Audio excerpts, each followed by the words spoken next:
un poème de la création dans Genèse 2. Vous avez dans Genèse 2 un deuxième récit de la création plus en détail. Et avant de passer au travers de ces textes, on va simplement demander à Dieu de son onction. Seigneur, on te remet ces moments d'enseignement de la parole de Dieu. On te demande d'ouvrir nos yeux, d'ouvrir nos cœurs, d'ouvrir nos oreilles. Comme toi, tu l'as demandé, que celui qui a des oreilles pour entendre, qu'il entende. Et c'est ce que tu nous dis quand on ouvre ta parole, que ce ne soit pas mes mots, s'il te plaît, Seigneur, que ce soit vraiment tes mots, et que ce soit ta parole qui agisse dans nos vies, comme toi tu l'as prévu à l'avance, parce que tu es Dieu, tu nous connais parfaitement et tu veux nous parler et nous transformer. Merci Seigneur, que ton nom soit béni en ton nom Jésus. Amen. Genèse 2, verset 1, on lit ensemble « Et c'est ainsi que furent terminés le ciel et la terre et toute leur armée. » Leur armée, c'est l'ensemble des étoiles, l'ensemble des planètes, l'ensemble de tout l'univers. Dieu termine la création du ciel et de la terre. Nous l'avons vu en 6 jours. Et il termine, et à chaque jour, on a vu à quel point Dieu a travaillé, à quel point ce qu'il a fait était profond, puissant, et à quel point chaque jour, il a séparé les choses pour les ordonner, sinon, on aurait une terre comme au début de la création. Au début de la création, il y avait une terre qui était abîme, qui était vide, qui était ténèbres, où il y avait le chaos, et Dieu a ordonné tout cela pour notre bien. Il a vu que c'était bon. Et à la fin, il va créer l'homme, l'être humain, après avoir créé les animaux, dans cette lignée-là de création du 6e jour. Après, il va créer lui-même l'homme. Il va le former, on va le voir encore au chapitre 2, et il va voir que c'est très bon. Ça veut dire qu'il voit à quel point sa création maintenant est complète. Mais dans le chapitre 2, nous allons avoir un deuxième récit, plus approfondi sur des détails qui ne sont pas exprimés au chapitre 1. Mais regardez au verset 2, le 7e jour. Puisqu'il a créé en 6 jours, le 7e jour, Dieu mit un terme à son travail de création. Il y avait encore des choses à faire. Il y avait plein de choses à faire. C'est comme un petit peu vous, surtout si vous avez des enfants à la maison. Quand les journées sont finies, elles ne sont pas finies. Je crois qu'on peut tous réaliser cela. Et quand on est adulte, la plupart du temps, même si on est dans une société de confort, il y a toujours des choses à faire. Toujours des choses à faire. Mais regardez ce qui se passe quand Dieu met un terme à son travail de création. Il y avait un travail incroyable encore. Dieu se reposa de toute son activité le 7e jour. Dieu se repose. Alors que Dieu n'a pas de limite. Alors que Dieu n'a pas besoin de dormir. Puisque un verset nous dit que Dieu ne dort ni ne sommeille, celui qui veille, qui garde Israël. Il ne dort pas, le Seigneur. Et même s'il n'a pas besoin de dormir, Dieu, dans sa sagesse, dans son intelligence, a vu qu'il était bon de se reposer après avoir travaillé. Et Dieu va nous donner un modèle que les Juifs vont appeler le Shabbat, le sabbat, mais qui est encore présent et encore valable aujourd'hui. Les Juifs ont travaillé pendant 6 jours et ils se reposaient le 7e jour qui était le samedi. Nous, on a décalé la semaine et on a aussi 6 jours et le 7e jour, c'est le dimanche. Dieu ici se repose de toute son activité le 7e jour. Regardons le verset 3. Dieu bénit le 7e jour et il en fit un jour saint parce que ce jour-là, il se reposa de toute son activité, de tout ce qui avait été créé. Dieu bénit ce jour-là particulièrement. Ce n'est pas parce que c'est un jour où il ne travaille pas que ce n'est pas un jour béni. Parfois, on a l'impression qu'on perd notre temps. Et moi, quand je réalisais que Dieu me demandait de prier, en prière, on a l'impression qu'on est inactif, puisqu'on est à peu près immobile. On peut prier en étant dans l'activité aussi, mais c'est moins facile. Et donc, on a l'impression qu'on perd notre temps. Dieu, ici, ne perd pas son temps. C'est-à-dire, le temps de repos de Dieu est un temps qui est bon, puisqu'il a béni. Et en plus, un temps, regardez, qui est saint. Saint, n'oubliez pas, saint, c'est le caractère de Dieu. Ça veut dire que le 7e jour, Dieu dit que ce jour-là, c'est le jour qui a son caractère à lui, qui lui appartient. La question que je vous pose, c'est est-ce que vous arrivez à faire une pause dans vos activités dans la semaine pour mettre à part ce temps-là pour Dieu? Avant, il y a 1 ou 2 générations, on appelait le dimanche le jour du Seigneur. On l'appelait comme ça. Maintenant, on l'appelle plus comme ça. C'est le dimanche. Et de plus en plus, parfois, on travaille le dimanche. Il y a beaucoup de corps de métier qui travaillent également le dimanche. Et notre activité pourrait ne jamais être interrompue, il y a toujours des choses à faire. Si vous êtes actif en plus, ou même si vous aimez les loisirs, il y a toujours des loisirs, il y a toujours de l'activité, il y a toujours du travail, il y a toujours quelque chose à faire. Dieu s'est arrêté dans son activité. Et il a fait une pause. Dieu a fait une pause. Dieu qui travaille, qui n'a pas besoin de sommeil, qui n'a pas de limite. Si moi j'étais Dieu et je ne le suis absolument pas, moi j'aurais voulu créer autre chose, encore d'autres choses. On veut toujours faire d'autres choses. Et Dieu dit non. Il est sage, il est intelligent, il est bon de s'arrêter, de poser ses affaires, d'arrêter et de mettre à part pour d'autres activités, de mettre à part pour Dieu. Et les amis, vraiment, que ça soit une réflexion dans nos familles, dans nos couples, dans nos vies personnelles. Est-ce que nous mettons ce jour-là pour Dieu, à part, particulier? Tiens, ce jour-là, ça va être à part, je vais inviter les personnes. Tiens, je vais aller à l'église. Je vais faire autre chose que tout ce que je fais dans la semaine. Sinon, mon activité est ininterrompue. Et Dieu dit, ce n'est pas sage. Ce n'est pas sage. Vous avez besoin d'un jour de repos. Se reposer en Dieu, ça ne veut pas dire être inactif. Ça veut dire prendre à part un temps. Et ce jour-là, même pour nous, dans ma propre famille, ce n'est pas un jour inactif, je vous assure. Je vous assure, ce n'est pas un jour inactif. Mais que ce soit un jour à part, où j'ai fait autre chose. C'est très important parce que Dieu a structuré le monde comme cela. Et quand on analyse un petit peu la structure des jours, on retrouve en 2000 ans avant Jésus-Christ des écrits babyloniens, des écrits de marchands, qui montraient que la semaine était déjà structurée en 7 jours. Pourquoi? Ça vient d'où? Ça vient de la création de Dieu. L'homme sait que le temps a été structuré en 7 jours. Alors après, il a modifié, les Romains l'ont un peu modifié, etc. Mais on sait que c'est structuré en 7 jours. Le 7e jour, Dieu s'est reposé de toute son activité, de tout ce qu'il avait créé. Regardez le verset 4 ensemble. « Telle fut l'histoire du ciel et de la terre quand ils furent créés. » Alors cette traduction-là, c'est plutôt « Voici l'histoire du ciel et de la terre quand ils furent créés. » Ce serait une meilleure traduction parce qu'on voit au chapitre 5 notamment, voici le livre de l'histoire d'Adam. Et l'histoire du ciel et de la terre, c'est le même mot que l'histoire d'Adam dans le début du chapitre 5. Le livre de la Genèse, il est partagé comme ça en sections qui commencent souvent par ces termes-là. Voici l'histoire d'eux. Le mot, c'est les généalogies. Voici l'histoire, la vie d'eux.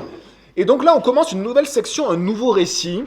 Telle fut l'histoire du ciel et de la terre. Voici les générations du ciel et de la terre. Et on a ici, au verset 4, chapitre 2 et verset 4, une nouvelle section. Et que j'ai intitulé, regardez, le poème de la création. Quand on lit le chapitre 2, certains ont vu des incohérences avec le chapitre 1.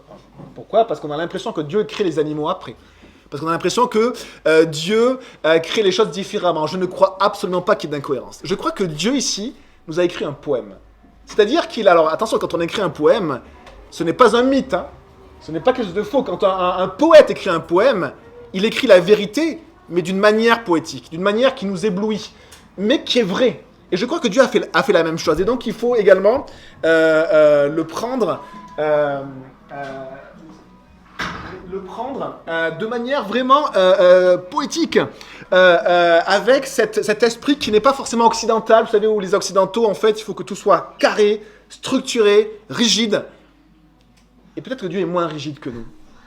Et on va voir ensemble ce nouveau récit de la création. Il nous explique quelque chose qui n'est pas décrit dans le chapitre 1. Lorsque, verset 5, l'Éternel Dieu fit la terre et le ciel. Il n'y avait encore aucun arbuste des champs sur la terre, et aucune herbe des champs ne poussait encore, car l'Éternel Dieu n'avait pas fait pleuvoir sur la terre, et il n'y avait pas d'homme pour cultiver le sol. Nous avions vu que le cycle de l'eau était différent, qu'il y avait une couverture nuageuse d'eau au-dessus du ciel, la stratosphère, et que cette couverture d'eau, qui contenait autant d'eau qu'en dessous, que les mers, a dû se déverser au temps du déluge. Maintenant, nous avons un cycle de l'eau qui est différent, et en ce temps-là, on lit que les arbres que Dieu avait déjà créés, les plantes que Dieu avait déjà créées, ne s'étaient pas répandues sur toute la terre. Elles n'étaient pas organisées, agencées. C'était une terre qui était encore sauvage. une terre sauvage. Et on a ici que cette description, Dieu n'avait pas fait pleuvoir sur la terre. Il fera pleuvoir à partir du déluge, et ça sera effectivement dit. Et l'homme n'était pas là pour cultiver le sol. Il cultivera le sol à la sueur de son front après la chute, quand il sera chassé du jardin d'Éden. Et donc on a une terre sauvage, et on voit ce que Dieu va faire. Verset 6. Cependant, une vapeur montait de la terre et arrosait toute la surface du sol. Ça veut dire que le cycle de l'eau était différent. Il n'y avait pas de pluie, mais il y avait un système d'évaporation et de condensation. Un peu comme dans les régions un peu plus tropicales, où vous avez une humidité qui se dépose. Et c'était ce cycle-là que l'on avait, une vapeur montée de la terre et arrosait toute la surface du sol. Voilà comment Dieu avait créé les choses au commencement.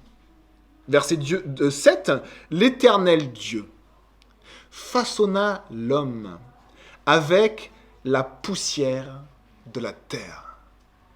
Le mot poussière, c'est un mot qui signifie à la fois la poussière, la terre, mais aussi le mortier. Ceux qui sont un peu bricoleurs, quand vous faites du mortier, vous prenez une pâte, une poudre, que vous mélangez avec de l'eau. Et parfois avec un autre élément, et ça fait une sorte de pâte qui va sécher pour former. Et c'est aussi ce mot-là de mortier. Dieu a pris la terre pour former l'homme.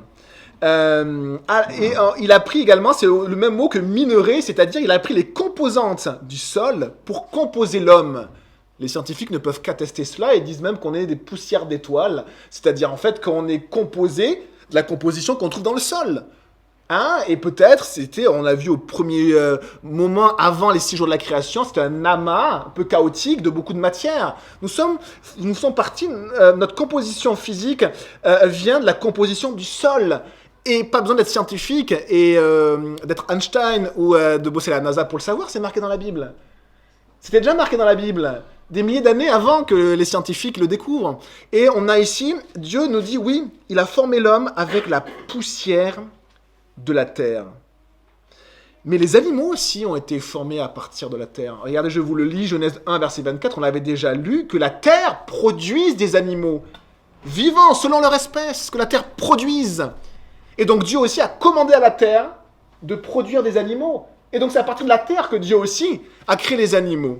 Et pourtant ici, Dieu a pris le soin de nous écrire un poème, de nous écrire un autre récit pour nous montrer à quel point les choses sont différentes pour l'être humain.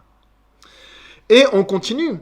Il insuffla un souffle de vie dans ses narines et l'homme devint un être vivant. L'être ou l'âme vivante, l'âme, c'est le mot nefesh en hébreu. Souffler, c'est le mot nafash. Dieu souffle, nafash. Et l'être devient une âme, un être vivant, nefesh. Et on voit également que ce terme-là, âme vivante, être vivant, sont aussi utilisés pour les animaux. Mais Dieu nous dit que leur création est totalement différente de celle de l'homme. Pourquoi ? Parce que Dieu va créer l'homme d'une manière différente qu'il a créé les êtres, les animaux, le règne animal. Regardez, il insuffla, il souffla un souffle de vie dans ses narines. Et l'homme devint un être vivant. Oui, il est un être vivant comme un animal parce qu'il respire. Nafash, il respire. Les animaux respirent. Ils ont un corps, ils ont une âme mortelle qui est différente de celle de l'homme, mais ils sont des êtres vivants. Mais là, on voit que c'est le souffle de Dieu lui-même. Dieu souffle là. Ce souffle provient du souffle du Tout-Puissant. Le souffle de Dieu, c'est aussi le Saint-Esprit. Le Saint-Esprit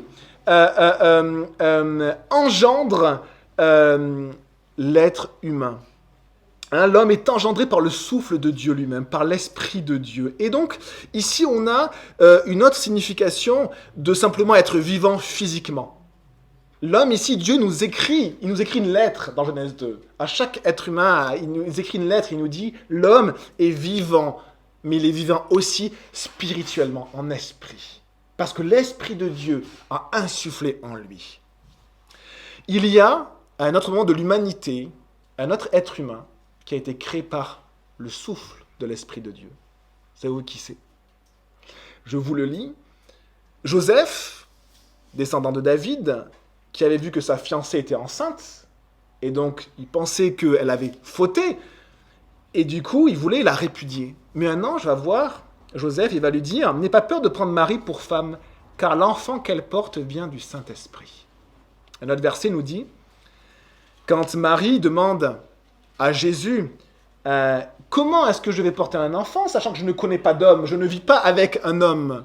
Comment est-ce que je vais porter un enfant? Ce n'est pas possible. » Eh bien, l'ange du Seigneur va lui répondre, le Saint-Esprit viendra sur toi, et la puissance du Très-Haut te couvrira de son ombre. C'est pourquoi le Saint-Enfant qui naîtra de toi sera appelé Fils de Dieu. Ici, on a les mêmes termes que dans la première création. Ça veut dire que Jésus initie, vous savez comment il est appelé le premier-né?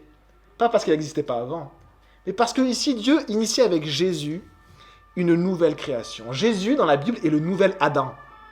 C'est le nouvel Adam qui va pouvoir vivre comme l'ancien Adam n'avait pas pu vivre.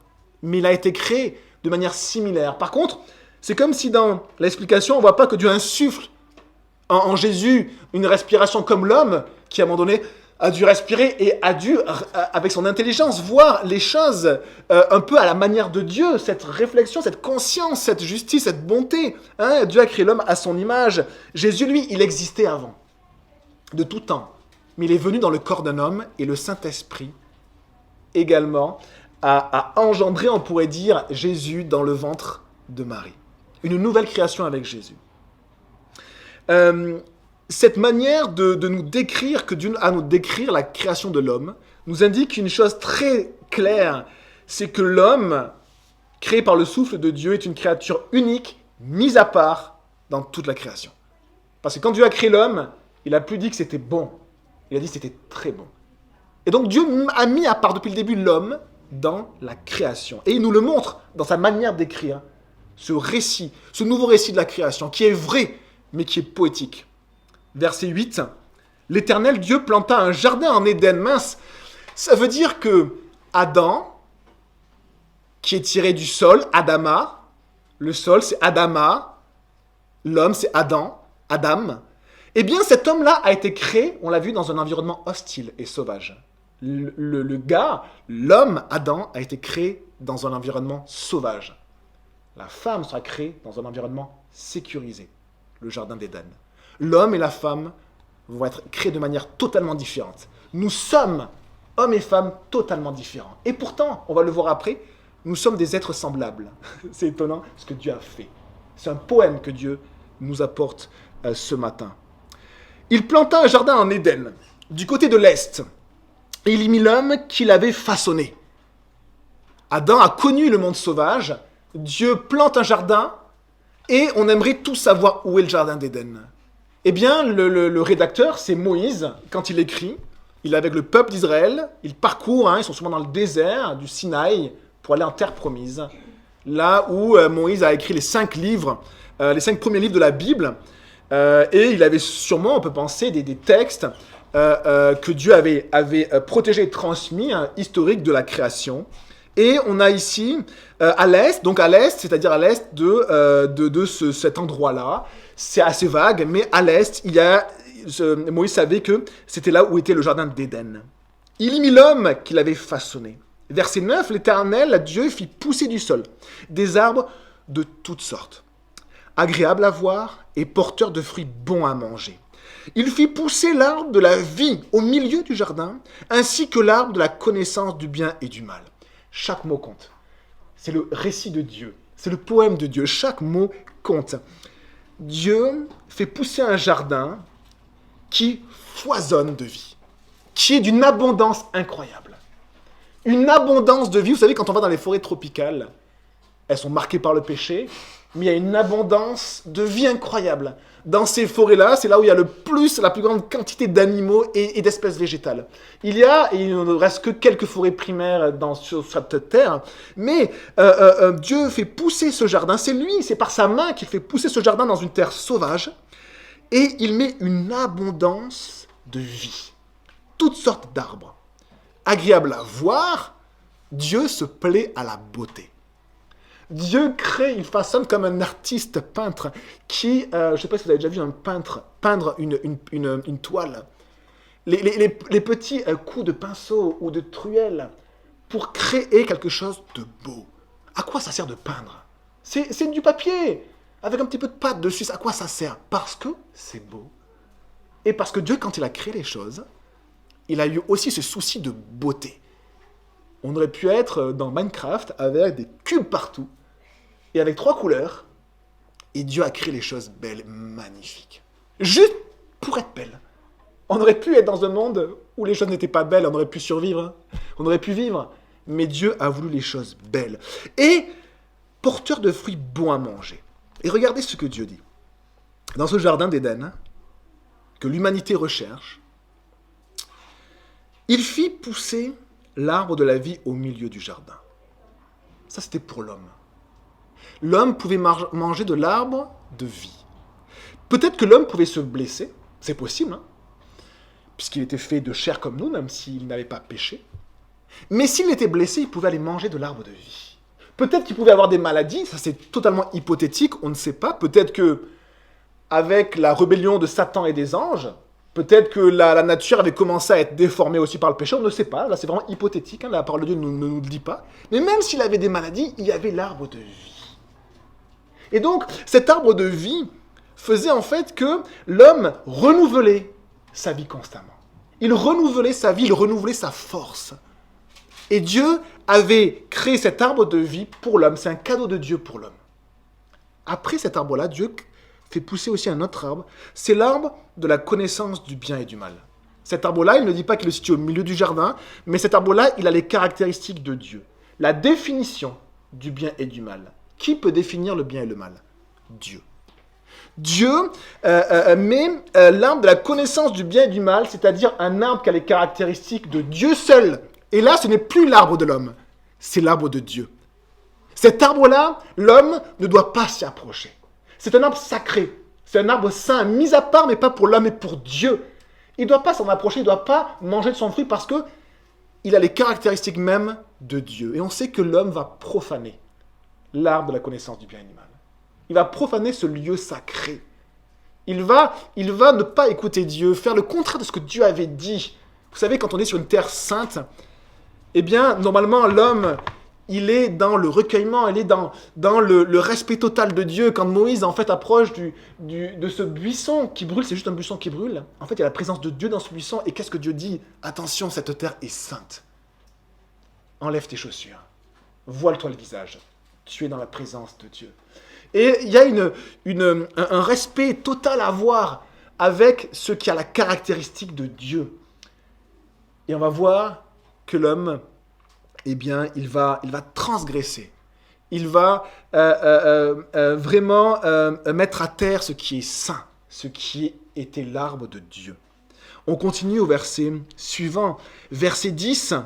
Un fleuve sortait d'Éden pour arroser le jardin, et de là il se divisait en 4 bras. Et là on voit 4 bras, le 4, le chiffre 4 dans la Bible, c'est l'universalité, les 4 points cardinaux, d'accord? Et donc on a un fleuve qui a sa source en Éden, et dont sort 4 fleuves. Donc ça veut dire que le jardin d'Éden était une source d'abondance pour la terre. Une source d'abondance d'eau et de vie pour la terre. Et la vie va se propager à partir du jardin d'Éden, puisque c'est là que Dieu va planter la première forêt, et après la vie va se propager. Et on a ici un fleuve sortait d'Éden pour arroser le jardin, et de là il se divisait en 4 bras. Le nom du premier est Pichon. Il entoure tout le pays de Havila, où se trouve l'or. L'or de ce pays est pur. On y trouve aussi le bdellium et la pierre d'onyx. Le nom du deuxième fleuve est Gihon. Il entoure tout le pays de Cush. Le nom du troisième est le Tigre. Il coule à l'est de l'Assyrie. Le 4e fleuve, c'est l'Euphrate. On aimerait retrouver l'endroit du jardin d'Éden. Mais on ne connaît pas 2 fleuves sur les 4. On connaît le Tigre et l'Euphrate, qui peut-être actuellement n'ont pas les mêmes cours d'eau qu'avant. On se rappelle que le déluge a refaçonné la surface de la Terre. On se rappelle également que la Terre, à cette époque-là, n'était pas divisée. Les continents étaient ensemble. Et donc, il y a eu des bouleversements importants. Mais sûrement que l'Euphrate était à peu près au niveau de l'Euphrate et que le Tigre également. La terre de Havila, c'est peut-être aussi la terre d'Ophir, c'est une terre d'or, on peut penser peut-être au sud de l'Arabie. L'onyx, c'est une pierre précieuse qui est peut-être de l'agate, une pierre irisée, une pierre avec plusieurs couleurs, et que les Assyriens prenaient pour revêtir les rois. Également, le grand prêtre, dans la parole de Dieu, il va avoir sur son pectoral, vous savez, une plaque, et cette plaque-là sera en pierre d'onyx, sur laquelle il y aura les 12 tribus. Le bdellium, c'était une sorte de boule, de graine odoriférante, de très grand prix. On ne sait pas vraiment exactement où ça se situe, mais on a le Tigre, on a l'Euphrate, on a le terme d'Assyrie, Cush, c'est peut-être le terme des Kassites. Les Kassites, c'était un peuple d'Assyrie. Et donc, on est quand même dans cette région-là. On a parlé de l'Arabie. On peut penser que le Jardin d'Éden était dans cette grande région-là. Où exactement, je pense que c'est impossible à savoir. Mais il y a des enseignants qui disent que c'est pour cela, et moi je souscris à cette théorie. Vous savez que cette région-là que j'ai nommée Arabie, Golfe Persique, Mésopotamie, Irak, Afghanistan, si on remonte c'est l'Azerbaïdjan, en fait tout ce pays-là, il fournit 60% de la production de pétrole. C'est-à-dire que c'est une région qui regorge en pétrole. Et qu'est-ce que le pétrole ? En fait, c'est des forêts anciennes, tout simplement, qui sont décomposées en pétrole. Donc, on peut penser effectivement que c'est dans cette région-là qui maintenant est la source de l'énergie du monde. C'est étonnant. La source de l'énergie du monde vient sûrement de là où était le Jardin d'Éden. C'est étonnant ce que Dieu fait. On a du coup cette description-là. On continue, verset 15. L'Éternel Dieu prit l'homme et le plaça dans le Jardin d'Éden pour qu'il le cultive et le garde. L'homme qui avait été créé dans une nature sauvage va être affublé d'une responsabilité de la part de Dieu. Il le met dans le Jardin d'Éden, et pour qu'il en devienne le cultivateur, et pour qu'il en devienne le protecteur, le gardien, celui qui veille sur le jardin. Un autre terme qui parcourt toute la parole de Dieu, c'est un intendant. L'intendant des biens d'un maître, c'est celui qui s'occupe des biens d'un roi. Et on le voit notamment avec Joseph. On voit que Joseph était l'intendant des biens d'un riche seigneur égyptien. Et on voit que Joseph était intendant.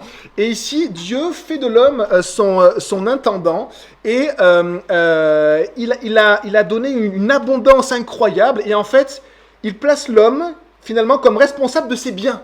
Cette abondance incroyable, tous ces arbres incroyables, ces fruits, on verra après ces animaux, toute l'abondance de Dieu, Dieu les met entre les mains de l'homme. Et il lui dit, veille sur ça. Veille sur ça. L'Éternel Dieu donna cet ordre à l'homme.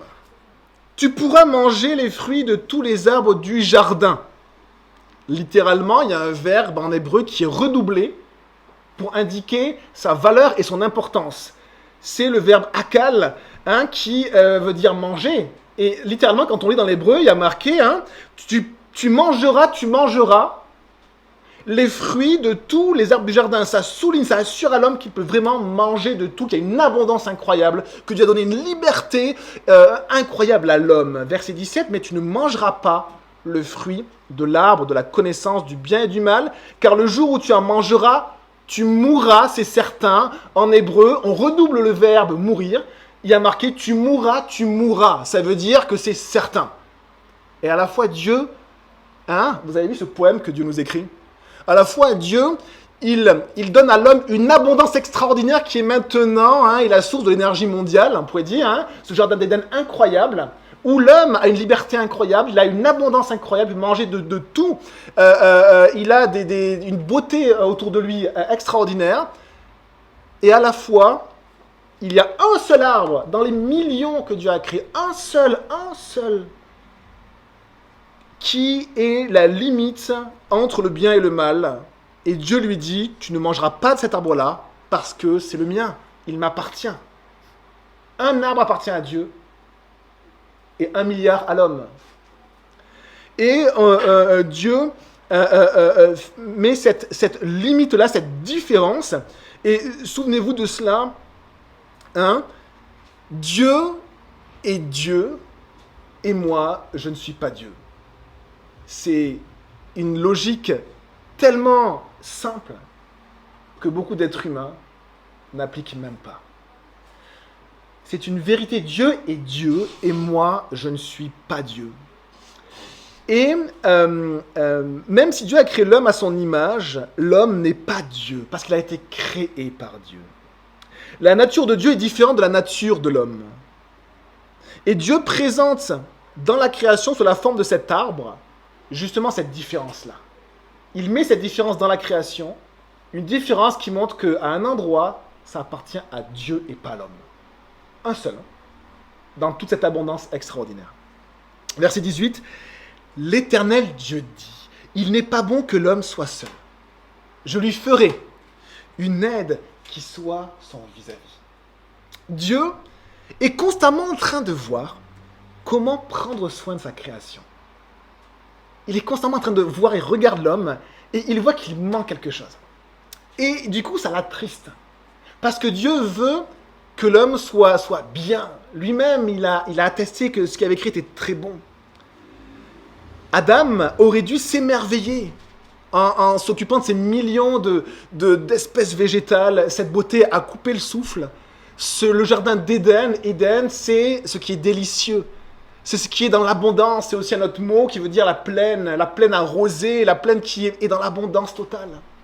Adam était dans l'abondance totale, mais il lui manquait quelque chose. Et Dieu le voit.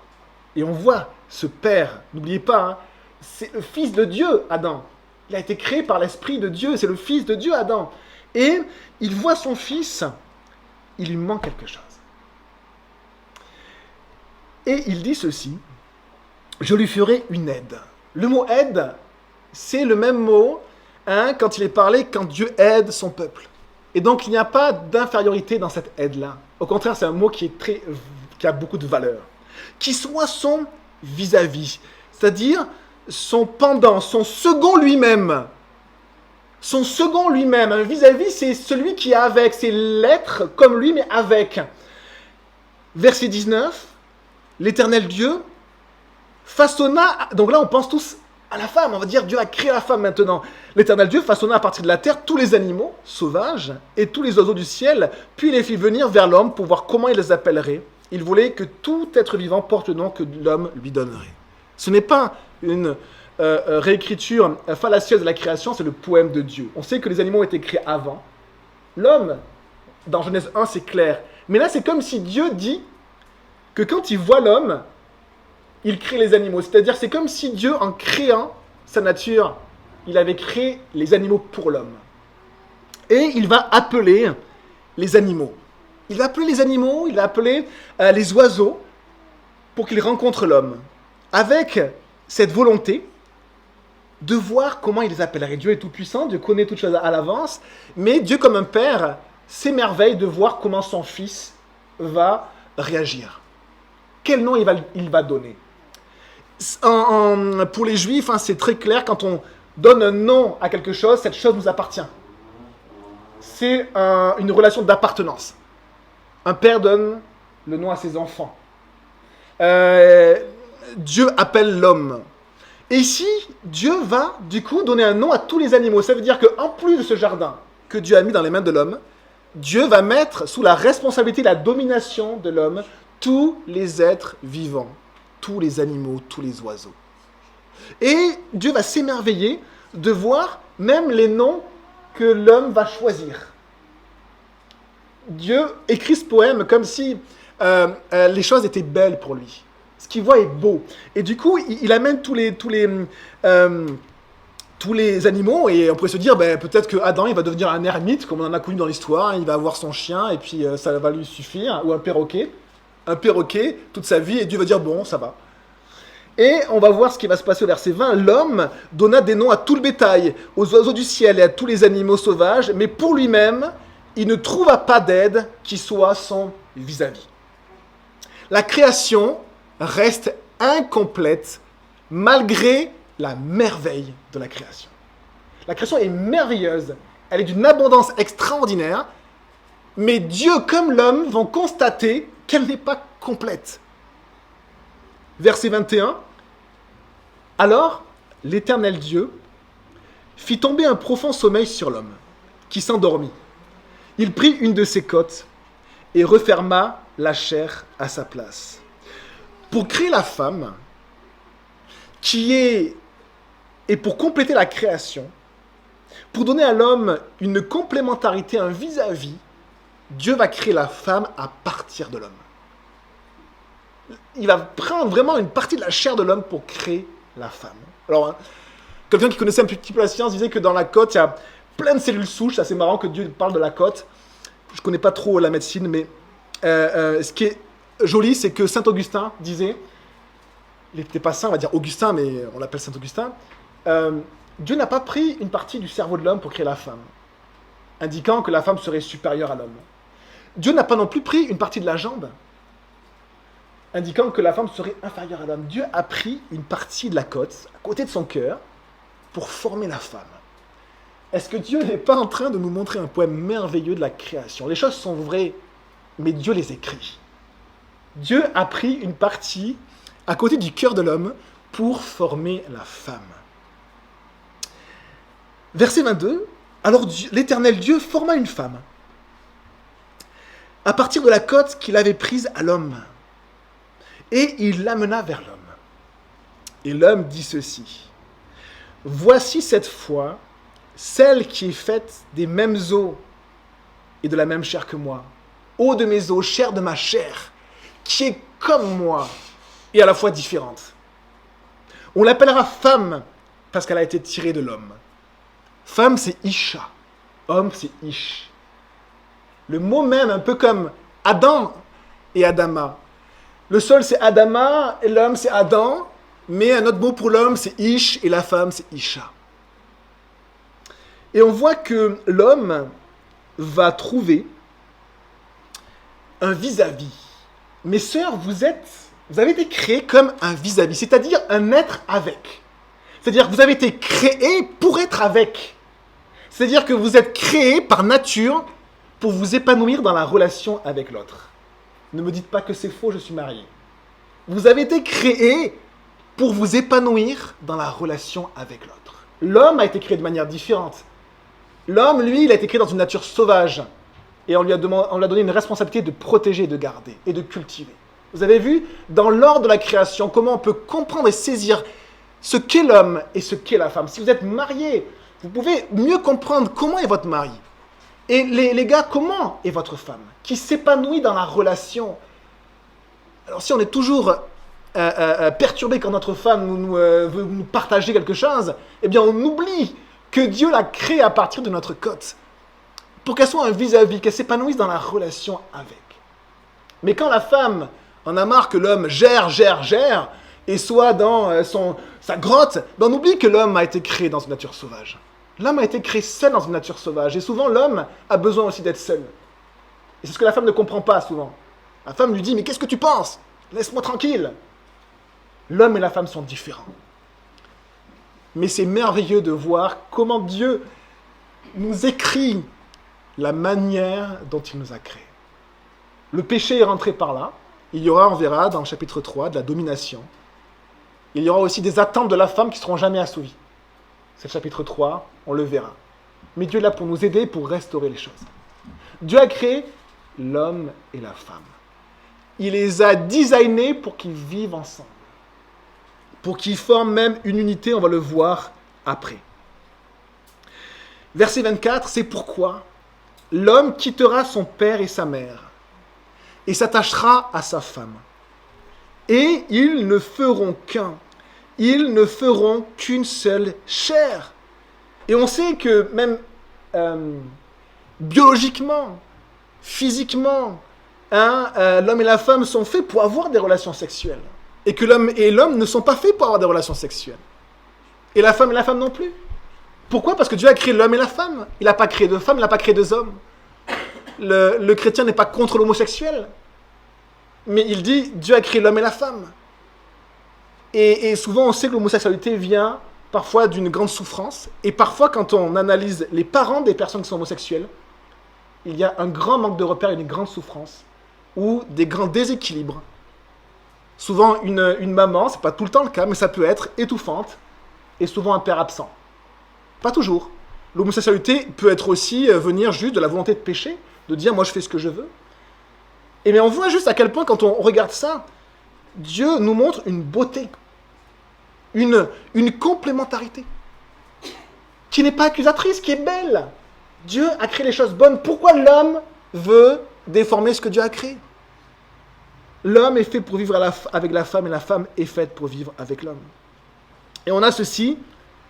Ici, Dieu institue le mariage. Et regardez-le, il l'institue pas quand il choisit son peuple d'Israël. Il l'institue quand il crée Adam et Ève. Ça veut dire que c'est une institution créationnelle qui est pour Adam et Ève et pour tous leurs descendants. Le mariage, les amis, c'est pas que pour les croyants. C'est pour les croyants et les incroyants. C'est pour tout le monde, c'est quelque chose de bon. Mais dans le mariage, il y a quoi? Il y a une seule femme et un seul homme qui s'engagent pour la vie et qui ne se disent pas si ça marche. Et qui forment une seule chair, c'est-à-dire qu'ils vont consommer ce mariage qui est bon, les relations sexuelles, ils vont former un corps, une chair. Et quand il y a des relations sexuelles, la parole de Dieu nous dit, mais c'est comme si les personnes étaient mariées, ils se partagent leur corps. Et le drame de notre vie, c'est qu'on apprend aux enfants à avoir des relations sexuelles à 12 ans, à 13 ans. Comment voulez-vous qu'après ils aient un mariage épanoui? Parce qu'ils ont déjà consommé le mariage sans savoir ce que c'était. Comment voulez-vous qu'ils construisent quelque chose de pur, de solide? Et c'est pas un jugement, les amis, c'est pas du tout un jugement. C'est simplement réaliser comment Dieu a créé les choses et comment moi je les ai vécues. Et si c'est différent, Dieu restaure. Dieu est le réparateur des chemins brisés. Dieu est le réparateur de ce qui est brisé, tout le temps. Et vous pouvez même retrouver une pureté. Vous pouvez même retrouver un couple fonctionnel. Peut-être que votre couple est dysfonctionnel. En Dieu, il y a de l'espoir. Même si vos maris sont un peu bêta, en Dieu, il y a de l'espoir. Il y a de l'espoir. Verset 25, l'homme et la femme étaient tous les deux nus et ils n'en avaient pas honte. Ils ne connaissaient pas la honte. Ils ne connaissaient pas le péché. Et quand le péché va rentrer, la première chose que va faire l'homme, c'est de cacher son intimité. Et notre intimité, les amis, elle est profondément associée à notre identité, à ce que je suis. Et si je partage mon intimité avec beaucoup de personnes, je vais détruire ce que je suis. Et si je vis des traumatismes avec mon intimité, des choses anormales avec mon intimité, je vais être déformé dans mon identité. Je vais être blessé au plus profond de moi. Mais Dieu restaure. Dieu restaure, les amis. Dieu recrée, il nous le montre, il a recréé, il donne une nouvelle création avec Jésus, une nouvelle création. À celui qui vient à Jésus, eh bien, Dieu dit ceci. Toutes choses sont faites nouvelles. Toutes choses sont faites nouvelles. Les choses anciennes ne sont plus. Toutes choses sont faites nouvelles. Une nouvelle création. Gardez-vous, les jeunes filles et les gars, gardez-vous des relations sexuelles hors mariage. Pourquoi? Pour qu'un jour vous puissiez avoir un mariage qui tienne, soit solide. Que vous puissiez donner ce que vous avez de plus précieux, votre intimité, qui est ce que vous avez de plus précieux, à la personne qui va partager votre vie. Et le diable nous dit, c'est pas précieux, l'intimité. Il faut la partager, c'est bon, c'est juste du plaisir. Ce sont des mensonges. Ce sont des mensonges qu'on entend. Gardez-vous, pur et pur. Et ça sera un des moyens que Dieu utilisera pour vous donner un mari et une femme avec qui vous pourrez vraiment être solide. Mais ne soyez pas non plus trop compliqués pour que le Seigneur vous montre un mari et une femme. Vous savez, Dieu n'a pas créé 10 femmes et il a dit à Adam, vas-y, choisis. C'était très simple. Il a créé une femme. Il lui a dit, c'est ta femme. Parfois, Dieu fait ça avec nous. Et nous, on est dur d'oreille. Parce que nous, on a des critères de malade. Et on veut que notre futur conjoint, notre future femme, coche tout. Particulièrement les femmes, mes sœurs. Le gars, il a d'autres problèmes. Et si vous êtes trop compliqué, sachez que vous ne trouverez pas de mari. Parce qu'un gars, c'est pas parfait. Et c'est un peu lourd à supporter. mais une femme aussi. Parce qu'on est tellement différents. Relisons ce texte-là et après on priera les amis. J'espère que vous avez juste vu à quel point ce que Dieu a écrit, c'est un poème. Magnifique. Pour nous. Pour nous. On lit à partir du verset 8. Non, on va même repartir du verset 7. L'Éternel Dieu façonna l'homme avec la poussière de la terre. Il insuffla un souffle de vie dans ses narines, et l'homme devint un être vivant. L'Éternel Dieu planta un jardin en Éden du côté de l'Est. Il y mit l'homme qu'il avait façonné. L'Éternel Dieu fit pousser du sol des arbres de toutes sortes, agréables à voir et porteurs de fruits bons à manger.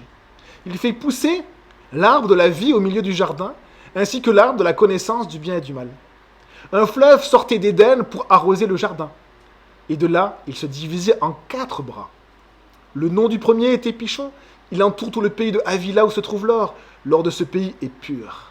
On y trouve aussi le bdellium et la pierre d'onyx, cette pierre précieuse. Le nom du deuxième fleuve est Gihon. Il entoure tout le pays de Cush.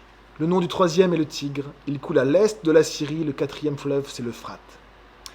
L'Éternel Dieu prit l'homme et le plaça dans le jardin d'Éden, pour qu'il le cultive et le garde. L'Éternel Dieu donna cet ordre à l'homme. Tu pourras manger les fruits de tous les arbres du jardin, mais tu ne mangeras pas le fruit de l'arbre de la connaissance du bien et du mal, car le jour où tu en mangeras, tu mourras, tu mourras. L'Éternel Dieu dit, il n'est pas bon que l'homme soit seul. Je lui ferai une aide qui lui corresponde, qui soit son vis-à-vis. Verset 19, l'Éternel Dieu façonna à partir de la terre tous les animaux sauvages et tous les oiseaux du ciel.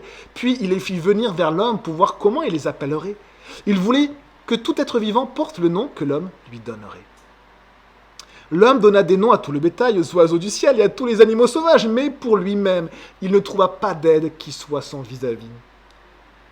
Alors l'Éternel Dieu fit tomber un profond sommeil sur l'homme, qui s'endormit. Il prit une de ses côtes et referma la chair à sa place. L'Éternel Dieu forma une femme à partir de la côte qu'il avait prise à l'homme, et il l'amena vers l'homme. Et l'homme dit, « Voici cette fois celle qui est faite des mêmes os et de la même chair que moi. On l'appellera femme, parce qu'elle a été tirée de l'homme. C'est pourquoi l'homme quittera son père et sa mère et s'attachera à sa femme, et ils ne feront qu'un. L'homme et sa femme étaient tous les deux nus, et ils n'en avaient pas honte. » On prie, les amis. Seigneur Jésus, merci pour ta parole. Mon ami pasteur a dit, Steve, que les leçons d'histoire sont importantes, mais les leçons de la parole de Dieu le sont encore plus. Ce poème que tu nous as écrit pour nous décrire comment se sont passées les choses est merveilleux. Que tu puisses vraiment nous émerveiller de la manière dont tu as créé le monde, chapitre 1, mais aussi de la manière dont tu as créé l'homme et la femme. Que ton nom soit béni, protège nos mariages, protège nos futurs mariages, Seigneur. S'il te plaît, conduis-nous, parce qu'il est bon que l'homme ne soit pas seul. Seigneur, mais garde-nous, s'il te plaît, Jésus. Que ton nom soit béni. Merci pour toutes tes bontés et garde-nous dans ta pureté, s'il te plaît, Jésus. Amen.